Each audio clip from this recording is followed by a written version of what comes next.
Today, we're covering a handful of stories that have fans talking across Marvel, DC, and Star Wars. From Avengers news that's getting people watching closely, to new Flash speculation around Grant Gustin, and to a real leadership change at Lucasfilm. There's a lot of conversation and context worth unpacking, so let's break it down today on Fundamentals.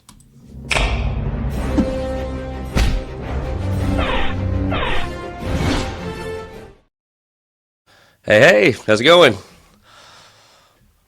What is up, Man.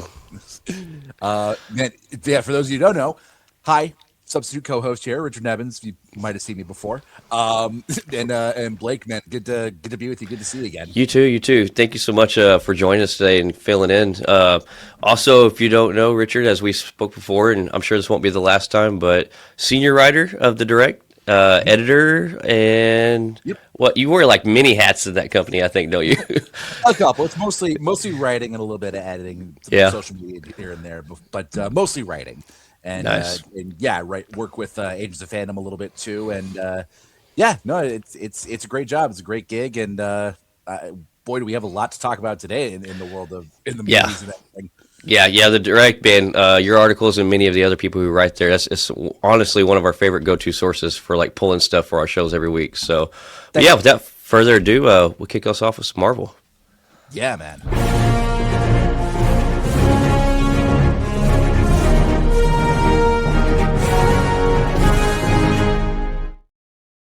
So, Marvel has officially gone live with an Avengers Doomsday countdown, and today we're kind of breaking down what this rollout's actually signaling and what information Marvel is choosing to reveal versus, hold back. So, you think this countdown's going to go live for the next 11 months? As far as we know, looks to be the plan. I mean, this thing has been live literally since they released the fourth trailer. Online. I think it came with that, and I mean, every time I check, it's still up. There's still a few hundred people watching it or whatever.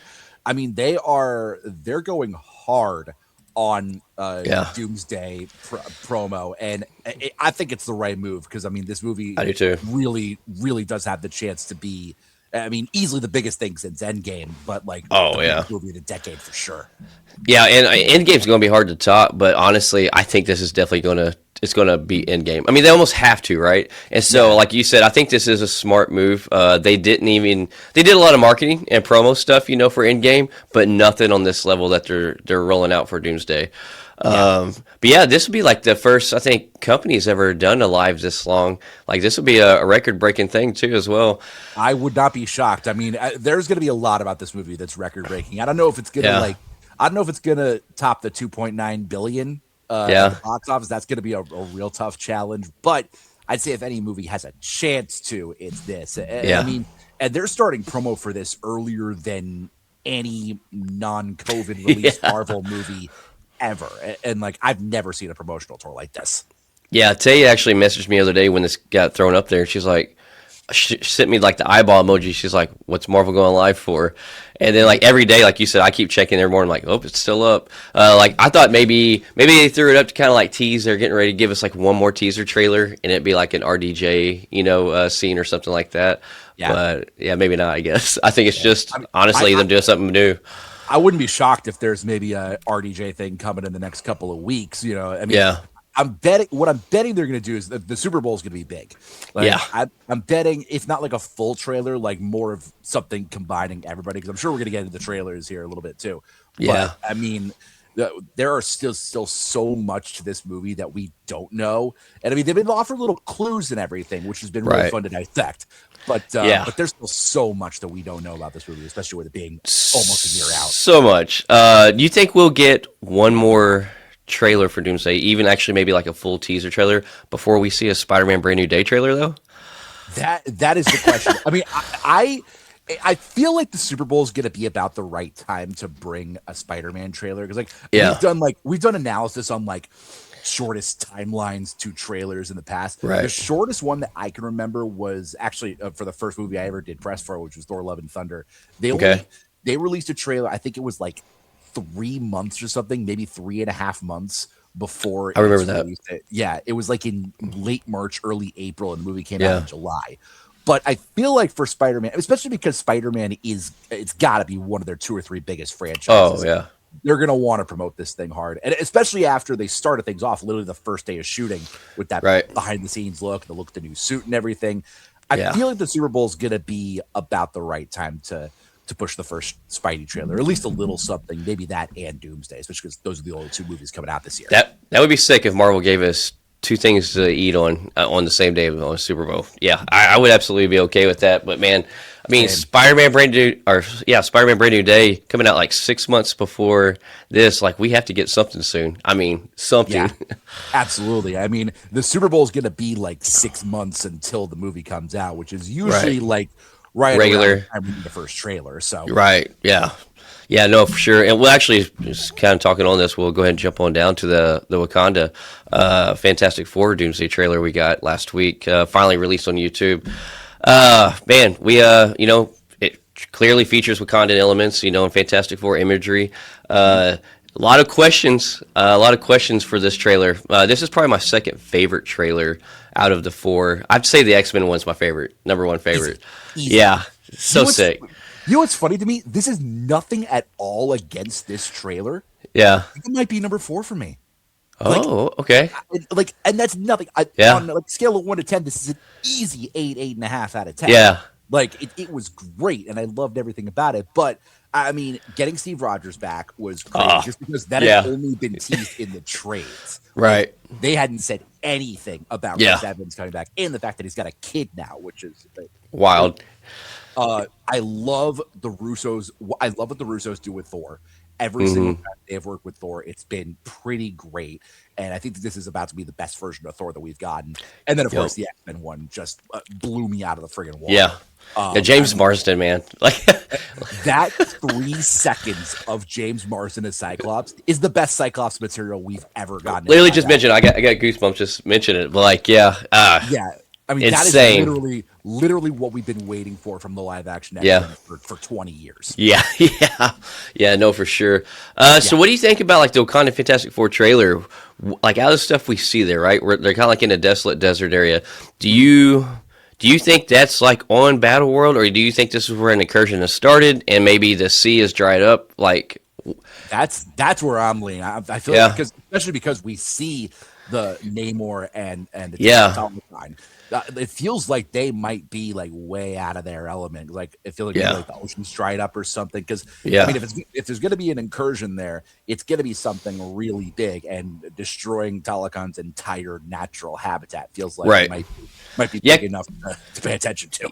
Yeah, because I mean, like when you see him like sitting there on that throne, I mean, you see the desert in the back, but you see, I mean, all of their inscriptions and stuff like right there. So like, it's almost like that's where they were under the sea. There's just no water there anymore.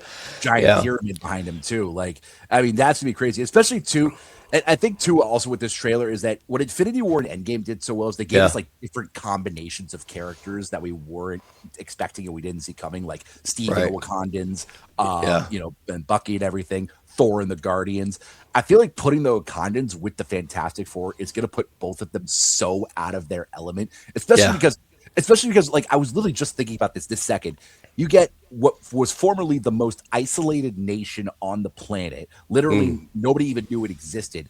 And then they meet somebody from another freaking universe. I mean, talking about as far out of the water as you can get. Right. Yeah, it's like the last thing you expect to team up. Like, I mean, like you're saying. So, yeah, and I think that's great because they do really good about teaming up the unlikely team-ups you wouldn't expect, but then it just being beautiful and it working great. So yeah, absolutely. And then there's still so many questions about it too. Is like, where's the rest of the Fantastic Four? Yeah, there's been rumors about them maybe casting a new T'Challa.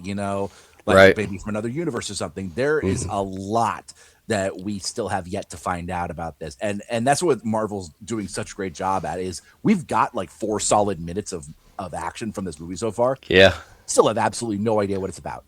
Yeah, and I love that. I'm super curious. I mean, I guess they teamed up. Maybe I would just like to see what kind of team up we get, because you see the vibranium of them combined on both their suits. You see the teal into silver, so that's pretty cool too. There's a lot of stuff I feel like that has happened. I'm curious like how they're going to address that, like since we've seen them on the screen, because I mean, you don't go from being out of water, having, combined vibranium suits and all of that to boom on the screen without giving us some kind of backstory, some kind of flashback or something.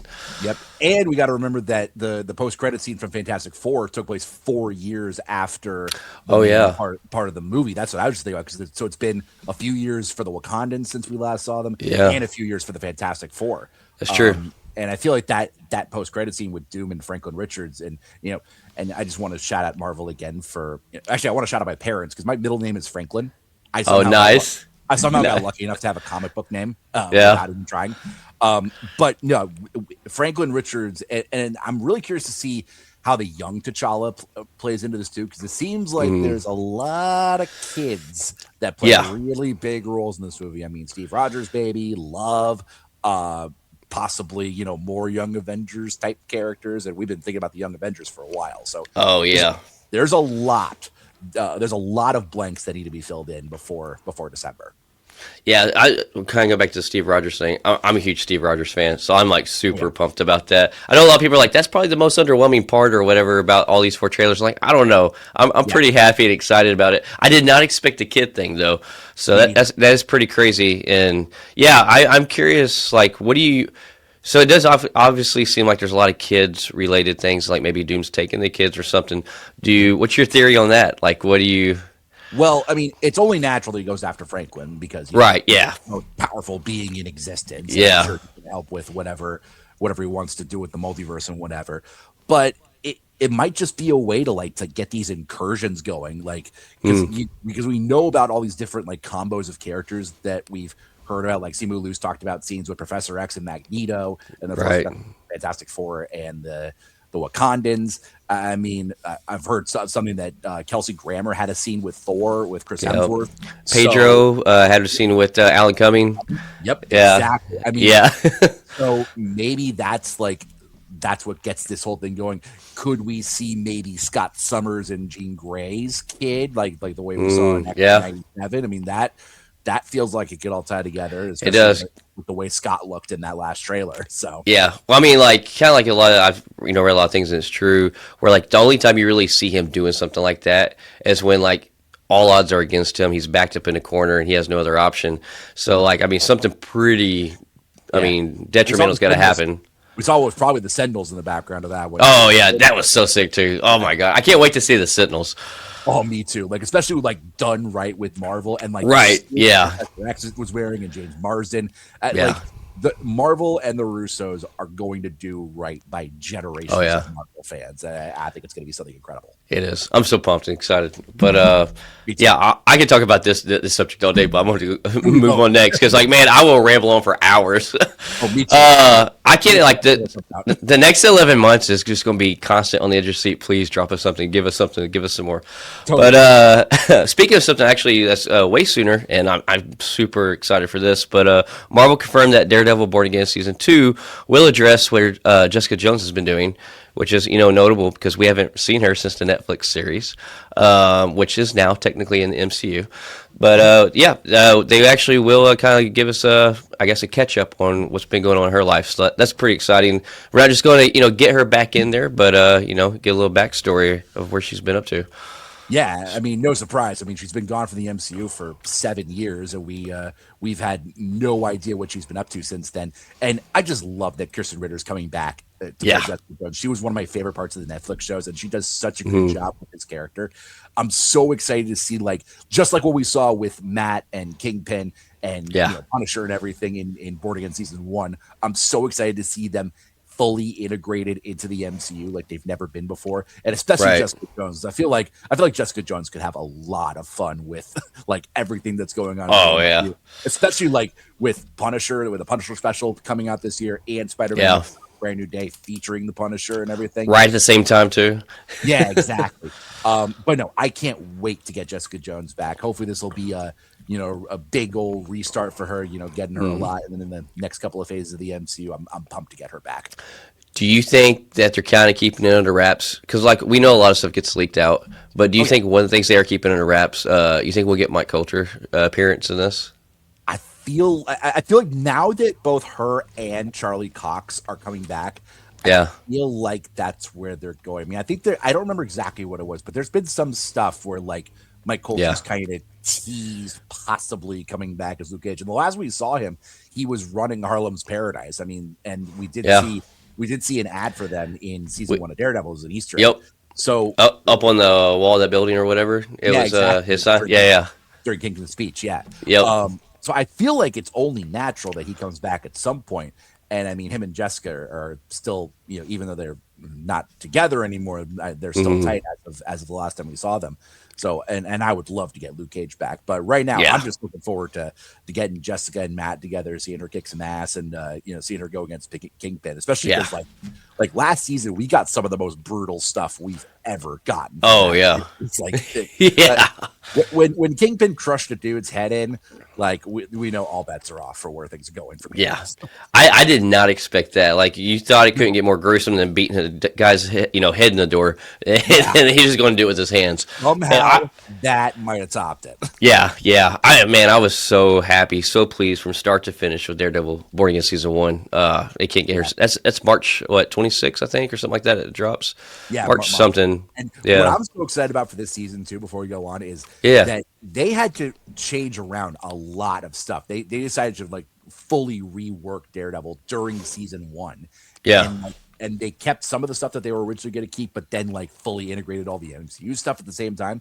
Yeah. Now that it has a fresh slate going into season 2 and they know where they're going, Mhm. I think Daredevil season 2 could be some of the best like Daredevil Defenders content that we've ever gotten On screen to date. Yeah. Yeah, exactly. Considering now they have their path straight. It's true. They know where they're going, and it's full steam ahead. Yeah, because you don't have this time. They don't have to blend in any reshoots. I mean, like that. Like, Exactly. and here's the thing. I know a lot of people complained about the reshoots, and like they're like it couldn't have been a little bit smoother blended in and stuff like that. Overall, I didn't think they did a bad job of it. I mean, Yeah, reshooting to intertwine the new stuff with the old. The one episode that kind of stuck out to me was, I mean, unfortunately, the one I really liked, the one with Mr. Khan and Kamal With the bank. Yeah. and I love Yeah. that. And like I did too. And like Aman Balan is probably one of my favorite people in the whole MCU. I've met her. Yeah. But no, that was the only episode I feel like that kind of stuck out a touch. Right. But now that like we've been saying, everything's reworked and everything's like on the right path. Mm-hmm. I can't wait to see what happens in season 2. Yeah, same. And I'm sure there's going to be somebody that pops up that we don't expect. It does suck the White Tiger didn't last long in season 1. I would have loved to seen him on screen a lot more.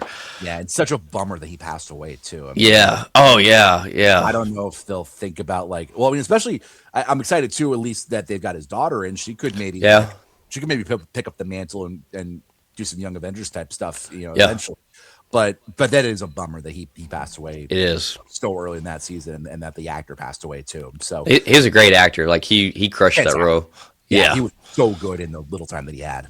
Yeah.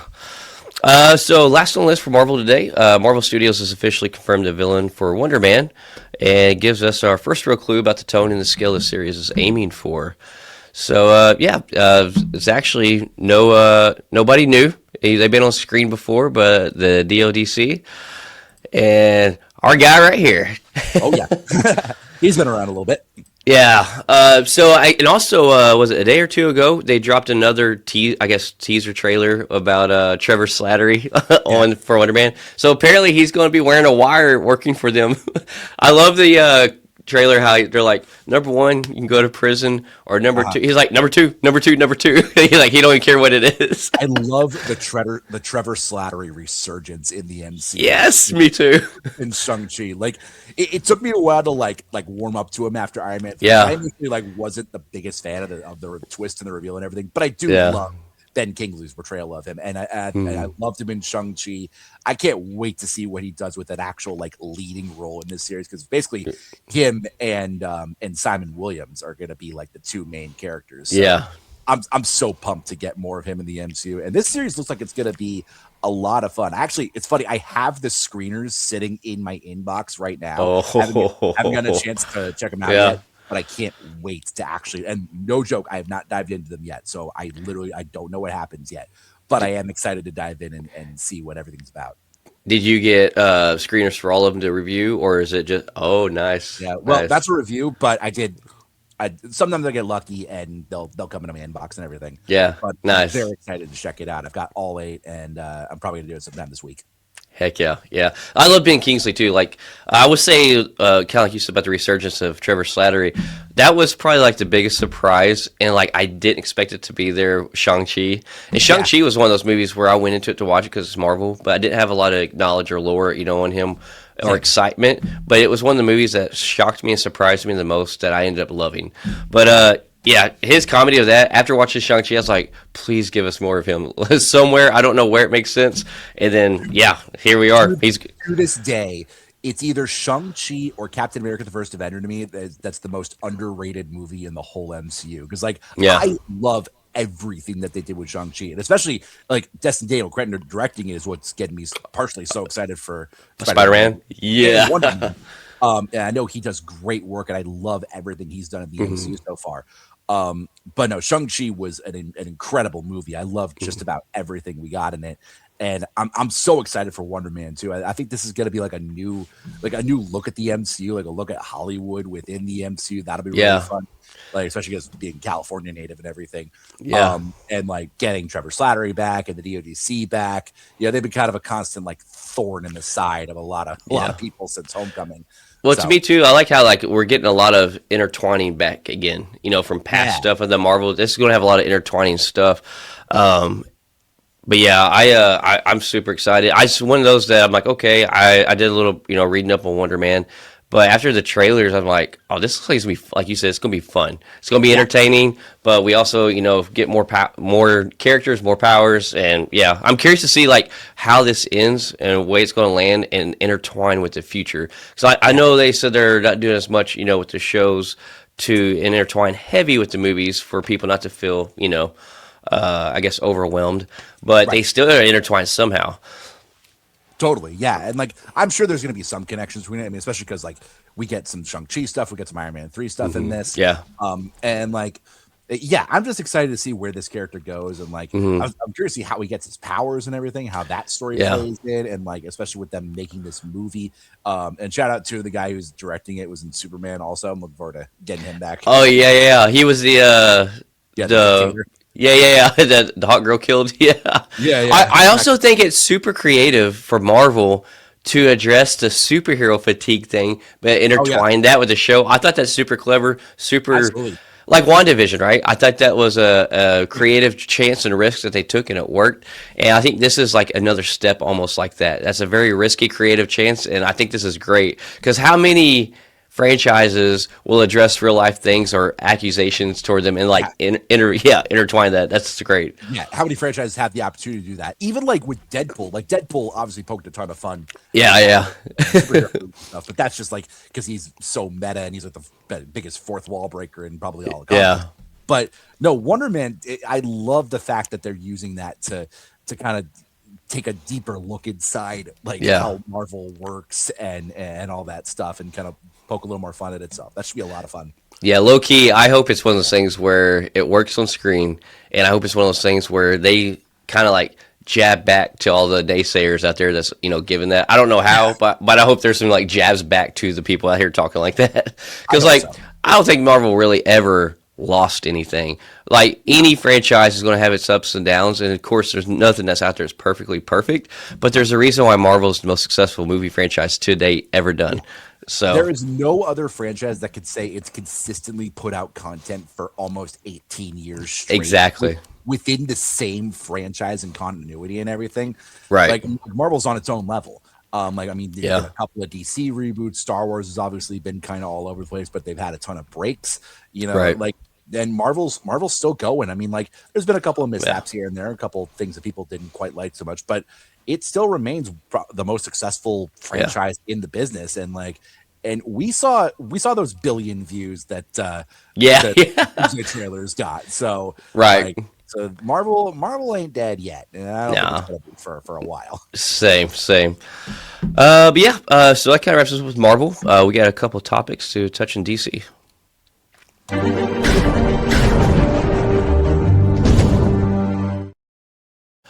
So right off the bat, I had to put this in there because I'm actually a big fan of this. I want this to happen. I think it may never happen, but I wish James Gunn would do this.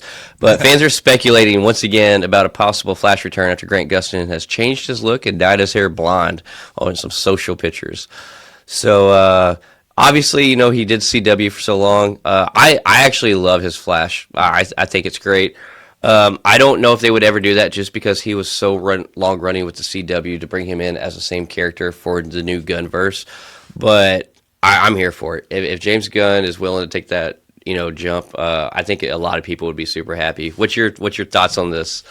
I would love to see him come back even in some form. I don't feel like that's where they're gonna go with him because he is not like he's a ton older than like David Cornsweet, but he's like 30. He just turned 36 this month. Gotcha. So he's a little bit older, I think, than what they're gonna want to do with the Flash because they're like what we saw with Superman. They're going really like comic accurate and like early in these guys' careers, especially because like Supergirl's only maybe 23, when she comes into her movie. David Cornsweet's I think 33 in real life. And so I feel like they're probably going to go with a younger version of Flash, but I would love to see him come back in any kind of like multiversal capacity. I mean, I wish they would have done it for the Flash movie, but that's just a story for a whole other day. Yeah, but, I would love to see any kind of Grant Gustin come back, even if it's for just a little bit. I love how passionate he is about the character, like playing that role. I mean, he has a true love for playing that character, and that's another thing. Like I don't know, you don't see that whole often. Like a lot of people out here just doing it because, I have respect for it. It's a job and it gives me a paycheck. But like Iman, like she's one of my favorite Marvel actors just because of how in love with the lore and a true fan she is. She is a bigger diehard fan than most of just like the regular fans. And she is one of my favorites. And like I remember I talked to my first actually in-person interview was with David Ramsey from Arrow. And he loves stuff. Like he talked to me about like how the original X-Men series got him into superhero stuff like 30 years ago. And he just loves this kind of stuff. And it's really a passion for him too. And I love actors like that who you can tell are just really into the lore and the source material and everything. And that they are like truly fans of it. And it seems like Grant Gustin's on that same level. Like he really loves this stuff. And even if he's not the Flash again, I would love to see him get some kind of role in going forward. I don't know what he'd play, but I'd love to see him. Yeah, same. Like it's not that the actors don't give their all, and give when they're not like a huge fan, but like there's just something special about what they bring to the screen for the ones that are true fans of what they're playing. So absolutely. 100%. I'm ready to get some news on this. This is kind of news, kind of not. But so James Gunn addressed rumors directly on Threads, confirming that Batman: Brave and the Bold does not yet have a finished screenplay. I'll pull up the social post here someone made. And James Gunn, I love though how James Gunn is so quick to jump on socials. No matter who posts what, and jump in the comments and just even with his new job, like he is still very on. Yeah, but someone posted a screenplay for Andy Machete's Brave and the Bold is complete. Warner Brothers is looking for a 2028 release. Immediately there at the bottom, he pops in fiction. Sorry, screenplay isn't finished. Yeah. But much respect for him though, like keeping so heavily into social media, and it doesn't matter like if it's a high followed account, or if it's somebody that's not a high followed account. If it's something he feels worth speaking on, he speaks on it. I think that's the coolest thing about him. Definitely, no, and he'll always set the record straight, whether things are true or not. But I mean, it's definitely a bummer that that we're not getting this movie anytime soon. But I am very much looking forward to, because I mean, Batman's always, a big name in the superhero business. I mean, whether it be, Christian Bale's or Ben Affleck's or Robert Pattinson. I mean, we got Robert Pattinson's movie coming up too. And then I'm, super excited to see what happens with the Batman. Sebastian Stan, man. Oh yeah. You know what? I am very curious to see what he does with Harvey Dent. And I think he's going to kill it. I think so too. And whoever ScarJo's playing. Getting them together in the DCU is going to be huge. Cool. But I am also looking forward to getting this Batman movie up and off the ground, like especially because the rumors that it's going to be, Bruce Wayne with Damian Wayne, and we get the Bat family in live action really for the first time. It's going to be a new kind of Batman movie, really, that we haven't gotten from any of the past ones before. So I'm looking forward to see when it does get going. But it sounds like they're taking their time, making sure it's done right. Yeah, and that's the thing. I think that's why he's being so careful with however they write this, where they write this, I think he wants it to really stand out and be completely different than anything we've ever seen. And so I think that's why, I mean, honestly, he's taking his time. He's not rushing. He's not settling. He wants to make sure this is something everybody's going to like, but it's also that really stands out and creates its own name that's not in comparison with anything else that's ever been done on a screen. Absolutely. And I mean, like, it's going to naturally be compared to so much because Oh, Batman yeah. has so many franchises over the Yeah. last 50, 60 years that it's inevitable. And like, Batman's one of the like core roles of the movie world, whether it be comic movies or just movies in general. You know, I'm excited to see who actually gets to play him. If it's that guy Brandon Sklenner from 1923, I want to see that. I would be really happy with that from the little bit I've seen from him. And like I was on the Jensen Ackles train for a little while just because like I'm such a big Supernatural fan. Yeah. He might be a little on the older side, I think, to do it, but Yeah. I'd love to see him get involved in the DCU somehow. But if it's Brandon Sklenner or like whoever they pick, I'm really excited to see where they go with it. That's probably my top pick. I would like to see. I just really like his acting and everything I've seen him in as past 2 or 3 years. I loved him in 1923 the most. But I don't know. I think he's a great actor. He's got that suave, kind of suave but ruggedness. He can like pull off both at the same time. Yeah, I see for Bruce Wayne. Yeah, I seen a fan cast the other day. I think that was him playing Bruce Wayne in Batman. And then I never thought about this. It was fan art, but I was like, actually, I could see this. Pierce Brosnan playing Alfred. Oh, I could go for Pierce Brosnan as because Alfred's kind of like a MI6 type X person anyway. So like I like that would so work. I love Pierce Brosnan as an actor too. So yeah, for sure. He's one of my wife's favorites. One of her crushes. But but yeah, no, he would be great. And then like obviously, I love what Andy Serkis has done in the Matt Reeves ones. Like I think they took a good direction with him, and I'm excited to see where he goes in the next one. But no, like this cast is going to be one of the big ones. Like I think between the fan cast between the DC's Batman movie and Marvel with X-Men over the next couple of years, the conversations are going to go wild. Oh yeah, for sure. I really liked where so far the direction James Gunn is going with the DC. I was super pleased with Superman. I watched it I think 3 or 4 times before I really wanted to like speak on it because you kind of had like a lot of mixed feelings and a lot of different things coming at you. You really got to soak it in and watch it a couple of times, I think, before you can really speak on stuff, especially when it's such a big thing that people are going to be so quick to judge. Yeah, I mean, this is the start of a new franchise. It's another Superman movie for the first time in years. Like, it had a lot riding on it. And, like, I know it wasn't, like, the biggest money maker per se, but I think it did enough to get a lot of people excited. I think David Cornsweet is a fantastic Superman. Oh, yeah. And I loved everybody in that movie. I thought everybody did such a good job with it. And, we got Man of Tomorrow coming out next year, and that'll be a lot of fun. I'm really excited to see where that goes. No, the DC universe is looking bright. It is. And Creature Commandos, dude, was so fun. I absolutely love Creature Commandos. Like, I get why they did that on animation instead of, live action, because it would probably cost so much for all those characters. But, man, I would love to see them in live action. Like, after watching that first season, oh, my God. Yeah, I would love to see a live action Creature. Yeah. That's probably one of my top favorite animated series now. I'm ready for season 2. Me too. But, all right, we'll go ahead and jump over to Star Wars.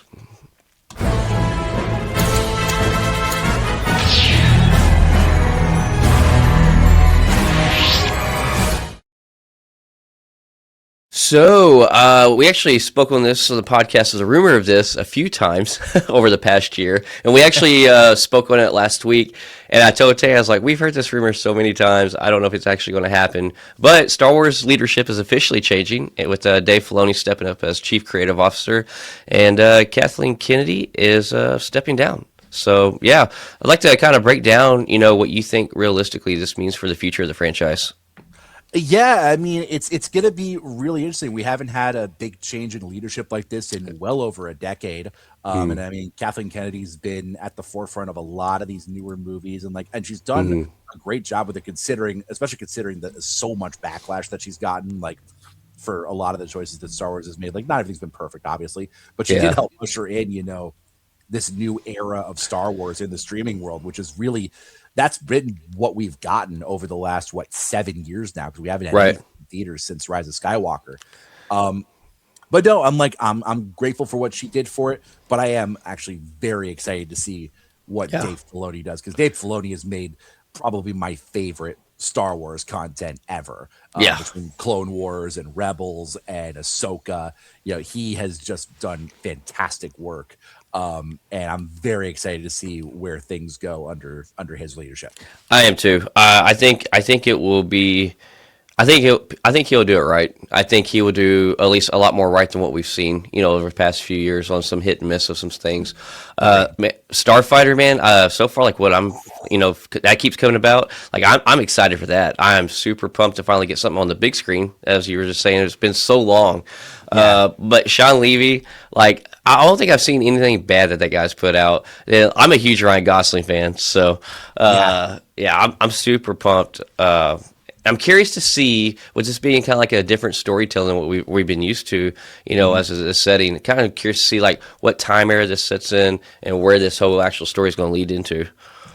Yeah, same. I mean, Starfighter is definitely up there on one of my most anticipated lists. Especially like it's not just Ryan Gosling in the cast. This cast is insane. I mean, Amy Adams is going to be in it. Mia Goth, Mia Goth, Aaron Pierre from Lanterns. No, and especially, I mean, Sean Levy. Sean Levy did one of my two favorite MCU movies, Deadpool and Wolverine. Like, I think he did an unbelievable job with that. I love what he did in the Night at the Museum show. I mean, obviously, he's got Stranger Things and the Adam Project. I mean, I love the Adam Project, dude. That was such a good movie. The Adam Project has been on my list to watch forever. I just got to sit down and watch it. You haven't watched it yet? Oh my god, not yet. But I've wanted to, and so good. And I love Walker Scobell. I mean, especially. I do too. Well, I love those scenes where like he's like repeating Ryan Reynolds stuff, like Deadpool, whatever. When he did the monologue from the opening of Deadpool. Yeah. Iconic, man. At like 12. Yeah. I swear to God, that is Ryan Reynolds reincarnated. It's like somehow in the same life that Ryan Reynolds is still living, his younger self came. You want to tell me that? I'm not going to disagree. I'm such a huge fan of his. And I got to say, too, I saw him live at a con once last year. Okay. A couple years ago now. Yeah. The crowd for him, Mason Thames was there with him. The crowd for him and Mason Thames was unbelievable. They packed such a small space with so many people. Like, that kid's a rising star. Oh, yeah, for sure. And Percy Jackson just dropped season 2. So he's Percy Jackson, right? In that, I believe. Yep. He's done a good job. But he's got a bright future. Yeah, for sure. But yeah, no, I mean, and back to Sean Levy, though. I mean, with this Starfighter, I think is going to be a really exciting movie, especially for like kind of a change of direction in the Star Wars universe, especially because like it's not like episode 9 or 10 or whatever. But it gives us like a new look into a different corner of the Star Wars universe. Maybe get that like pod racing kind of movie that we've been dying for 20 years. Yeah. But no, I mean, Ryan Gosling at the center of this, I think it's going to be great, and he's had such a run of success over the last few years. Sign me up for it. Yeah. Did you? We talked about it last week, but did you hear where they had Tom Cruise come in and help film a lightsaber fight? Or so I think sword fight is what they said, maybe. Yeah, but I mean, the fact that there's a scene in that movie filmed by Tom Cruise is that's the most craziest thing that like I did not expect to hear at all about this movie. It shocks me, and yet doesn't shock me at all. Yeah. It shocks me that this is the movie that it happens on, but it does not shock me at all that Tom Cruise would do like that. Yep. So the next thing, actually, if you don't mind, I'll let you take the lead on this because I actually read your article, and that's why I put this on there about Lady Ventress. So yeah, thank you. No, so this is super cool. I can't remember the exact source, but we have now a live action like design mock up for Asajj Ventress, like a humanized version of her. They did it with the all white kid and the new like gold lightsaber and everything. Really, really cool look for her, and it just.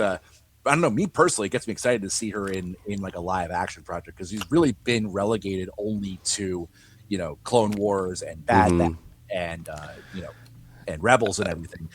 And Tales from the Underworld or whatever. Yeah, Tales of the Underworld. Yeah, I think she would be such a cool character to get into the live action sphere for Star Wars. She's such an interesting and cool villain. And I mean, she's a badass fighter too. So I would love to actually like get a casting for Asajj Ventress in live action. Yeah, same. I'm surprised they haven't put her on screen like sooner because anything that I've seen her in animated series, so good. I think the last thing the newest thing was Tales from the Underworld or whatever, and I thought that was a really really fun series. I really enjoyed it. But Yeah, yeah, yeah, no, and that whole Dorathamir, I can't remember exactly how it's pronounced, but with her and the Night Sisters, yeah. that whole lore is so cool, and I really hope we get more of that on screen. Have you ever played any of the Star Wars Cal Kestis games? A couple, I played one of them. One, Yeah, and very very cool. I mean, I would love to get a yeah. live action Cal That Kestis at some point. storytelling, dude. You play the second one. If you haven't played it, play the second one. The story All for right, both of them is so good. You're on Dathomir though, on there, and you deal with a lot of the Night Sisters and stuff. all So right, cool. yeah, yeah, it's cool. Like it's crazy to sit here and think like some of the best Star Wars to me storytelling is like the Cal Kestis games, and then Yeah. like if y'all could just like take your writers from the games and put them on the screen, you'd have some amazing movies or series that people would love. Same Oh, way with absolutely. Sony, like the Spider-Man games and stuff. Like if Oh, y'all would just take those writers and let them come over here to the film side of things, you'd have I some have amazing Spider-Man movies. I have said the entire time that the two live action the two new Spider-Man games and Miles Uh huh. Morales are some of the best Spider-Man movies we've ever Yeah, got. yeah. Seriously, they Yeah. definitely are. But yeah, that wraps us up with Star Wars, and we'll go ahead and head over to Educated Wish.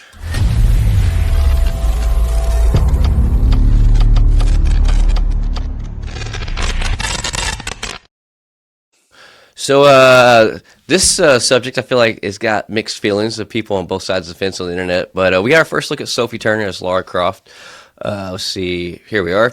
So yeah, pretty much what you expect to look, minus the Daredevil sunglasses, eyeglasses.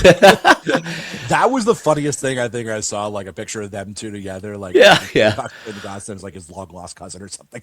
Yeah, I literally sent that to Tate the other day. That is on his Facebook or whatever, and it said it's been confirmed that Daredevil is literally their cousins or something like that, and it showed Yeah, both of them with their red glasses.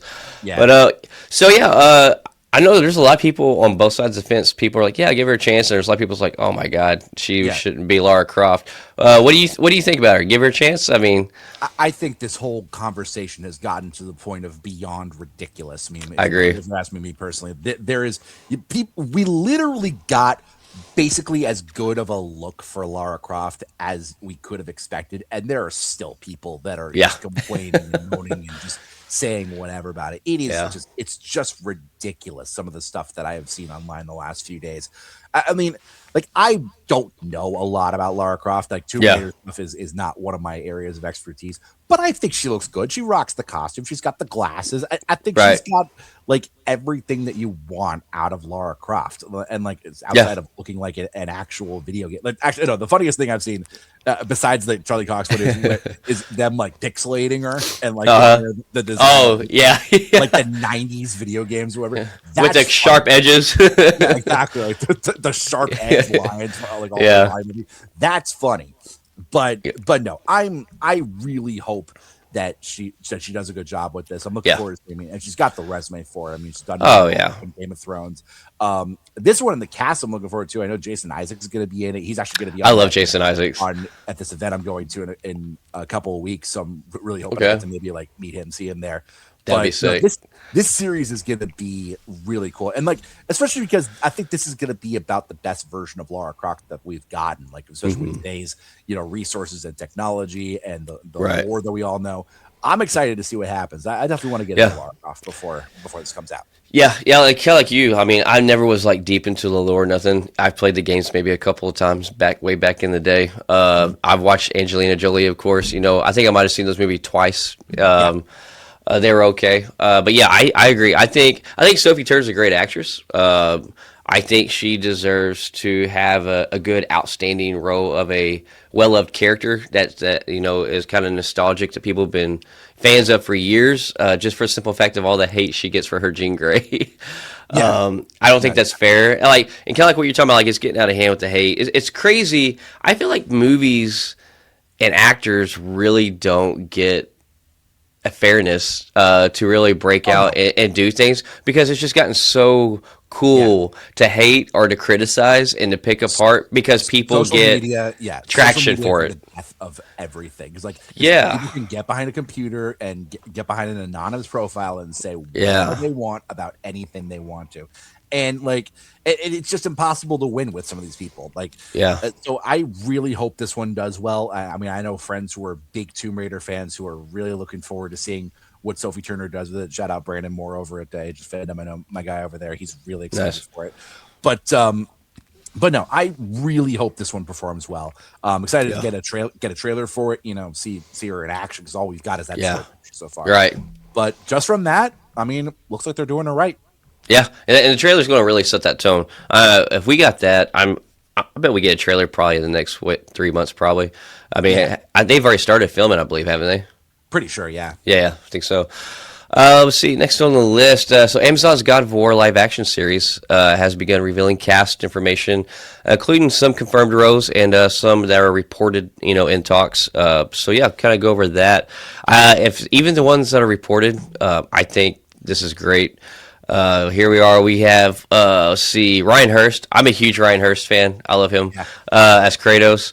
Let's see. We got Teresa Palmer as Sif. And in talks, we have, man, I'm probably going to butcher his name, so I apologize. But Oliver Dari Olafsson as Thor, and then Max Parker as Balder. But if these I can see these. I can definitely see all of these if they end up getting everything put in stone. But Ryan Hurst and Teresa Palmer is set in stone as Sif and Kratos. Yeah. Another franchise that I don't know a ton about, but it does look Same. very important. Like, it seems like they did a pretty good job on the casting. And I will Yeah. say this too. Olafur Dari Olafsson, I looked him up because he also was recently cast as Drago in How to Train Your Dragon 2. Okay. And my brother sent me this video of him from Severance, and oh my God, Yeah. he sounds like he's going to be a good Drago. Have you seen Severance? A little bit. I got to get more into it. Yeah, But he sounds like he is going to be Yeah. so good in How to Train Your Dragon. And shout out to that movie too, because they got Kate Blanchett back. Yeah, I seen that. Valka, and that's like one of my favorite live action remakes ever. But Yeah. him being in this series too, I'm very excited to see where he goes just overall over the next couple of years. And I know they've been working on this God of War series for a while, as we know, been a video game for years, and it should be fun. Yeah, I was gonna say it's got a huge. I know it's got a huge fan base. I never played it. I think I bought one God of War, played a little bit of it, but not very much. But huge fan base. But I think after this comes out, I got a feeling like it's got a pretty strong start if this is the cast. And I think Amazon, man, Amazon's been putting out some good stuff. So I think they're going to do this right. I'm sure the fans are going to be happy, especially after Fallout, which we'll get into here in a little bit. Yeah. But I think actually might become a fan of it depending on how this plays out, and might have to get a little deeper into the lore after this. Yeah, Amazon has put out really good work over the last couple of years. Like Reach is one of my favorite shows. Oh yeah, right now, can't wait for season 4, and obviously they've got so much else too. But no, God of War should be a lot of fun when it when it comes out. Excited to get a first look at everything at everybody in their costumes, kind of like what we got with Sophie Turner as in Tomb Raider. Another one that I'm actually happy about this. It's been a minute, and I actually really love these. But the next Paranormal Activity movie now has a confirmed date for May 21st, 2027. I've always enjoyed these movies. I think it's the idea that it looks like it could be real, like more real than other stuff. Because you have CGI, they make stuff look real. It's still in a story, but this almost gives you that look like you're really watching someone's video footage. So I don't know. You ever like these movies? Or I've never been much of a horror guy, but I've seen bits and pieces of the Paranormal Activity one. This definitely is one of the scarier of the horror genre. Just as like you said, it does look so real. No, it should be great getting back to that franchise. It's been a while since we've gotten a Paranormal Activity movie. So no, it should be fun. No, it has. Next on the list, this is one that I need to get in theaters and see. I'm going to try to this week. But The Bone Temple is tracking pretty well with audiences and critics. I don't really go by Rotten Tomatoes, but I will mention that Rotten Tomatoes has a 94% score for this. And I've seen nothing but social media praise from individuals that have went and seen it, reviewed it. I think Brandon Davis mentioned that it's really, really good. There's so many other critics and people, but then a lot of people locally, they're like, man, this is fire. I heard this is actually better than any of the 28 days movies. This is the best one. Yeah, I've heard nothing but good things about it. So no, it should be a really good one coming out in the next few weeks. Yeah. Probably my favorite thing to watch right now on TV, Fallout Season 2. We had Episode 5 dropped this past week called The Wrangler. Oh, man. This is just so entertaining. Like, there's not an episode where I walk away and like, this was boring or this felt like a filler episode. We get a lot of flashbacks in this one. But Walton Goggins, man, I keep becoming a bigger fan of him, I think, every week. I absolutely love him. Yeah, I love Walton Goggins. I remember it's funny too. I watched season 1 going into it, like having known nothing about Fallout at all. I'd never played the games or anything. I actually had a good time with season 1. I'm gonna try to get caught up on season 2 here very soon. But I mean, if we get more Walton Goggins, I sign me up because he has been amazing in just about everything I've seen him in. And him and Ella Purnell, they do a great job in this series. Yeah, the whole cast is pretty good. Like, I actually never played the games, and what I really liked about Fallout was how I came into it without knowing any history, any lore, anything. And immediately, I didn't feel like nothing had to. I didn't feel like I needed to know something that they weren't telling. Like, I started it. Everything I needed to know was on screen, or like it's leading up to what I need to know. And I just think it's great. And then also, like, all the huge, gamers that are huge fans of it have nothing but good things to say about it. I think that's special when you can bring in a huge fan base and make them happy from a game, but then also bring in a fan base who's never played the game and they love a show too. Like, that's kind of rare. Yeah, that's when you know it's doing a good job. When you can get people who know it and love it, and people who know nothing about it, like us going in, right, to be fans of it, you're doing a pretty good job. So I feel like this one's going to go for a while. Yeah. Oh, yeah. I think so too. I won't jump into a whole lot of anything that went on this episode, and since you're not caught up, I don't want to spoil it for you. No, but it's good. They make it to Vegas. It's just all kind of crazy scenes. Most of this episode is flashbacks, which I love that we're getting so much of the history before the Fallout and like what it led up to it and stuff like that. So I thought that's pretty cool. Sure. And the whole cast is phenomenal though. But so this dropped today, but we had a Night of the Seven Kingdoms releases today, expanding the Game of Thrones universe again. Yeah, I mean, Game of Thrones has been probably the most successful TV franchise maybe ever. So not shocked we're getting more Thrones.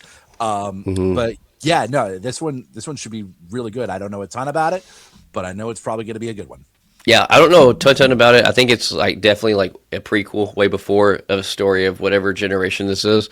I read some people say that they've had screeners, they got to watch it, and they said it almost really doesn't feel like a Game of Thrones movie, but it's really good, or I guess Game of Thrones show, because it just don't have that feeling or like a strong tie, just because it's so far back in years. But I've heard nothing but good things about it. I'm anxious to get it on screen, start to see how it is. I love Game of Thrones, so. But yeah, I kind of jump back because this is Game of Thrones too. So HBO is developing a Game of Thrones sequel focused on Arya Stark, and while the previously discussed Jon Snow project has actually been scrapped. So, right, yeah, I think the Jon Snow one's been scrapped for a minute. I think we talked about that a while back, but I'm curious to see if the Arya Stark one comes to fruition and actually makes it on screen. I loved her character. Her and Jon Snow are actually the two. I'm like, I wish there's some spinoffs. Like, I want to see some spinoffs of what they continue to do, because I was not really happy with how Jon Snow's ending ended. I was not fulfilled with that, but Arya was interesting. Yeah, I know, and Maisie Williams does a great job with that role, and I feel like she's gonna own a spin-off series if this thing moves forward and actually gets made. I hope we get something with Jon Snow. I mean, I haven't seen all of Thrones, but I do like what I've seen from Jon Snow, and especially Kit Harington's one of my all-time favorites. I love pretty much everything I've seen him in. I still wish we got more of his Black Knight in Eternals. I was literally just about to say, I wish we would see him on screen in the MCU again. Me too. I'm waiting. Blade, gotta make it. Yeah, I was say he's supposed to be on Blade, so now we're back to that being scrapped again. So now Kit Harington's supposed to be in Midnight Suns. They're supposed to be working still on a screenplay for that, and supposedly that's where we're going to get our introduction of Blade. Rumor it has it, but And speaking of Kit Harington too, I was just thinking about the How to Train Your Dragon thing earlier. If they want to bring him back as Eret, in number two, I Uh-huh. would not be mad at it at all. Yeah. I think he would be great in in the I live action movie. speaking of How to Train Your Dragon, like always, me and my son love those movies, like all those movies, the animated series, and I would Yeah, say that that was one of the better, well done, bringing from animation to live action, so well. I think that is my favorite live Yeah, action adaptation from anything animated that I've ever seen. Like that's the only one where I actually feel legitimately like it might almost be better than the original. yeah, Like because they added in so much new lore like that hmm actually works. Like because a lot of times these animated movies they add so much in that wasn't in the originals and it doesn't right, quite fit. Like it feels like forced into the story. This right, one actually felt like it took the animated movie and expanded on it, and yeah. everything was just so much more emotional in live action, even than it Oh was yeah, in the animated movies. And the animated trilogy is one of my favorite animated trilogies ever. and what I think worked really well for them is where like you have a lot of live action adaptations that will try to alter the looks of things to make it what you think it would look like in real life Right. compared to the animated. And with them really keeping the animated design of the dragons to live Yeah. action, I thought that was the best move. And I They think did that's about as why it well as worked so well. yeah. And I mean, the entire cast was amazing. I mean, bringing Oh back yeah. Gerard Butler's stroke of genius. Yeah. But Yeah. that, for 2027, besides like Secret Wars and Spaceballs 2, I'd say that's like easily one of my most anticipated Yeah. 2027 movies, and Starfighter too, obviously from Star Yeah. Wars.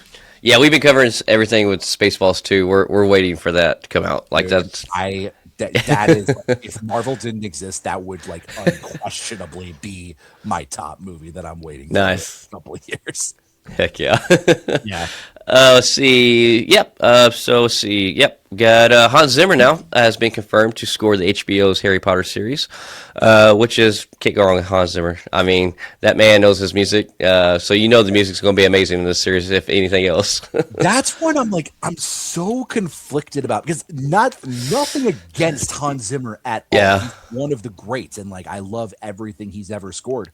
Uh huh. But you already have a pretty incredible score by John Williams just sitting there. So Yeah. so it's gonna make it a weird watch, like having it be Harry Potter, but hmm not have the John Williams John score. Which Williams. as Yeah. much as John Williams has done, and he's done, iconic scores for 60 years, Yeah. that is one of the ones that people like go back to a lot. Oh yeah. So I'm excited to see what Hans Zimmer does with it, but it's gonna be really interesting hearing that in a new theme with that story. Do you think that it will be completely a new creation, or do you think that he will use some adapted sounds to kind of mingle in that old sound with some new I vibrance wouldn't to it? be I wouldn't be shocked if he maybe like integrates it a little bit. But Yeah. he's also Hans Zimmer. I mean, you're not gonna Yeah. hire Hans Zimmer. Like I know my music is stuff. Like I'm a music school graduate. You're not Right. gonna hire Hans Zimmer, who's regarded as one of the best film composers on the planet, and hmm not let him like do his own thing. Yeah. If he wants to throw in some of the John Williams nods and everything, all here for it and happy for it. But I'm expecting something very, Completely very, fresh. yeah, very Zimmer Yeah. out of it. Because he's probably going to, I mean, want to create something once again amazing that you can't like tie it back to any other musician or, artist or whatever, that it's 100% him. So he can, be proud of it and be like, Yeah, this was all exactly. me. Yeah, totally. And he's earned that right. I mean, he's done Oh, yeah. Yeah. incredible work over the years. Yeah, no, for sure. James Cameron though said that to do 4 and 5 of Avatar, he actually has to find a way to do it cheaper, like to do them. Like I don't know what he's going to do or what that means or what the quality is going to look like, but he's like to continue doing 4 and 5. He's got to find a more efficient way to make these movies. Well, considering has already grossed, I think $1.3 billion, and it's been out for like not He's even doing a fine. month. I'm look, I Avatar has always been perfectly fine to me. I've never been the biggest fan of it, but I don't hate it. Yeah, These movies make freaking money. I they mean, do. this is a more than $5 or $6 billion franchise off Yeah. of 3 movies. So I trust James Cameron to do what he's going to do, and he's got 3.5, 4 years to figure it out. Oh yeah. Four isn't supposed to come out till 2029. Oh my God. Yeah, That's wild. Like visually, like these movies are visually beautiful, like Stunning. Yeah. absolutely stunning. But I went to go see three Fire and Ash, and it was good. Yeah. But the weird thing to me was like I feel like we're repeating the same story in every movie. Exactly. Especially This, was very similar to two. It was very yeah, similar to Water. yeah. And two, I felt like was to me almost. I was not happy with two. I loved one. Right. Absolutely loved the first one. Two, I felt like was just like kind of a filler movie, and I didn't know Yeah. that that could be a thing, but it really just felt like a filler movie that didn't really do Yeah. much for me. Yeah, But and especially too, like I think James Cameron kind of made it like this. Two and three really did feel like the same movie, like that just split up into two parts. yeah, Um, and having to wait 3 years. I mean, I can't really say that because I'm a Marvel fan, and God knows how long I wait for a Marvel movie. right, right. But no, I mean, and it was perfectly fine. But Hmm. I have given up doubting these movies. They're gonna make money. Yeah. This thing's gonna run as long as James Cameron wants it to run. Yeah, I only went and seen this once in theaters. Me I too. think I really want to see this. So I've never been to a 4DX theater, Okay. and there's one up in St. Louis, and I seen they're playing Avatar 3 on it, and I'm like, Nice. I think that would be a fun movie to do a 4DX experience. Yeah, I did. I've done 40X once, and it was for one of the screenings of Thunderbolts last year. It Oh, was nice. How it was was a, it? it was a good one to start off with because there wasn't like a ton of the like rocking around and jabbing around. Like I think I was talking to it was either Jenna Anderson or Jamie Dirac from Phase Yeah. Zero, and they said they did twisters with that, Oh, and that was unbelievably crazy. Just because it was that would probably be. yeah, that probably would be insane to do. Yeah. Yeah, 40X. that's the thing. Like, I want to find a movie that's going to be like great. I don't want it to be kind of, I want it to be like one of those, I guess, like Right. immersive experience feels. But yeah, Yeah, for sure. but yeah. So now we'll go ahead and jump into Con Spotlight. Oh yeah.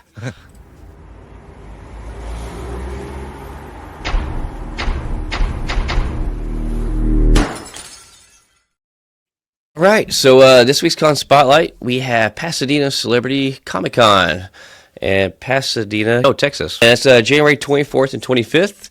And man, this is they got some OG voice actors coming in. I think that would be cool. They're going to have Jodie Benson there, as we all know, the original voice of Ariel and many other voices. I think that would just be so cool because I mean, that's one of the most iconic voices that everybody knows since '89. Oh yeah, for sure. Guy that so freaking cool that does so many voices and a great actor, Ross Marquand. I've had the pleasure to get to hang out with him and outside of a con and in a con, and this guy knows how to have fun. Like I promise you, you go see Ross at a con or run into him anywhere. Dude is a freaking character and a hoot. Like man, it's a great time. Then we got Chris Sarandon, who is the voice of Jack Skellington. Uh, Everybody loves Jack Skellington, so like, why would you not want to get this guy's autograph? Oh yeah. And then I had to throw this one on there, Richard White, the original voice of Gaston. So Yeah. man, like, yeah, I love. Oh, who's the one that plays the live action? I'm drawing a Oh blank yeah. right now. Luke Evans. Yeah, Luke Evans. I love Luke Evans. I thought he did a killer live action version of him. But Yeah. it'd be cool though to get like the original animated voice actor on there. And That'd be awesome. there's quite a few other celebrities that's going to be there, but pretty good lineup. And Yeah. yeah, I see this is next week. I actually might be around the area then. So yeah, I'm actually leaving for Texas tomorrow, and I won't be back until Sunday. All right. So yeah, I actually might see if I can pop into this one. Nice. Yeah, it's funny too because like actually I was telling you before the show. I actually have Hmm. a cool con that I'm going to myself. Kind of a interesting one next week. Yeah. I'm headed out to Florida for Comic Con the Cruise. It's the second year that they've done it, and last year was so much fun. We had such a great time. And this year's got actually a really cool lineup. Felicia Day from Supernatural's hosting again. Okay. She's great. This year's got a fantasy and like kind of a fantasy theme. So we have, Dominic Monaghan and Billy Boyd from Lord of the Rings Nice. for the 25th anniversary. Jason Isaacs from Harry Potter is going to be there. Harry Potter's having his 25th anniversary. Alex Kingston and a couple other people from Doctor Who. Ashley Eckstein, who we know is the Oh yeah. voice of Ahsoka Tano from the Star Wars. Doug Jones from Hocus Pocus, and Yeah. so many other like creature feature movies. Brian Posehn, Brett Ewan, who's the current voice of Mickey Mouse. There's gonna be Huh. a lot of people there. Dang. Yeah. That's a good Yeah, lineup. Just that alone right there. yeah, and I'm so excited to get down there. I think I leave on Wednesday for Florida, and it's January 30th to February 3rd, 4 days out Dang. on a cruise. It's going to be a lot of fun. Yeah, I can't imagine. The goal is to go on that one of these days.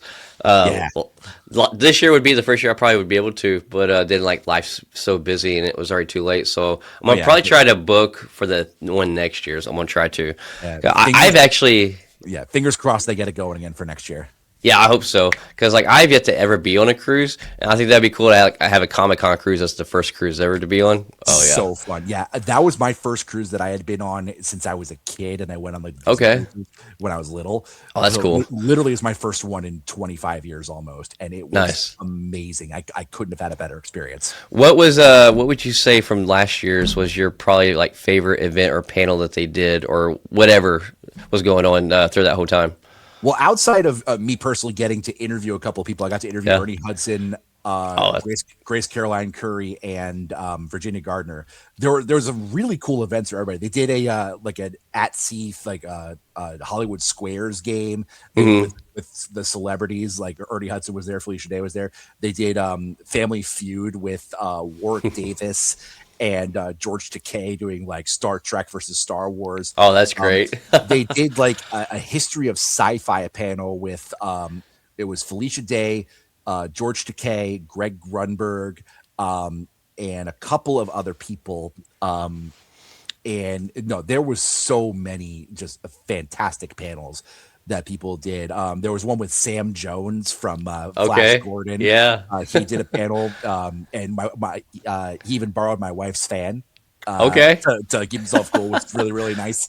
And yeah, it was so much fun. And it's just like jam-packed scheduling, like from Yeah. start to finish. You never like have a free moment. I mean, as long if you want to have free moments in the days, you can, but Yeah. there's really something going on for everybody, like the entire day. Nice. There's parties at night, there's karaoke, and everybody just has such a great time. And I made so many friends there.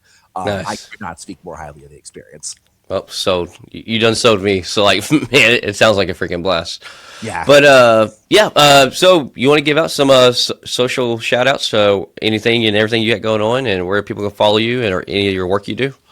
Yeah, for sure. You can follow me at Richard Nebens, just how it's spelled on the screen. On Twitter, Instagram, TikTok, everywhere you want to follow me. Most of my work comes with the direct. You can follow us at that MCU direct and Star Wars and DC and everything. Sometimes do a little bit with Agents of Fandom. And I actually do have a cool announcement for me personally that I'm going to get to share hopefully Okay. in the next few days or so. So keep on my socials over the next few days, and I'm hopefully going to get to share a very, very cool update for me, kind of the next step in my own personal journey. But Okay. other than that, I'm very much looking forward to this year. 2026 is going to be a big one, and we've got so much to look forward to this year from all of our favorite franchises. So it's going to be a big one. 2026 is going to be a packed year. Like it's probably going to be one of the most packed years we've had since a minute. Like, man. Oh yeah, maybe since pre-COVID. Yeah, honestly, I think you're right. And because I mean, like, it don't even matter like what area of fandom you're in or what cinema or film that you like. It's just it's everything this year from start Yeah. to finish. So Yeah, the anniversaries alone between Lord of the Rings and Harry Yeah. Potter, like I actually just got caught up on all the Lord of the Rings movies. I watched the original trilogy again for the first time in years, and I saw the Hobbit movies again, just in case I get to do anything with Billy Boyd or Dominic Monaghan on that cruise. Yeah. And I could definitely consider myself a diehard Lord of the Rings fan now because those things are just amazing. And yeah, I mean, we have so much to look forward to this year. It's going to be great. It is. Well, hey, thanks again for coming on. Look forward to you being on again in the future. But we will catch everybody later.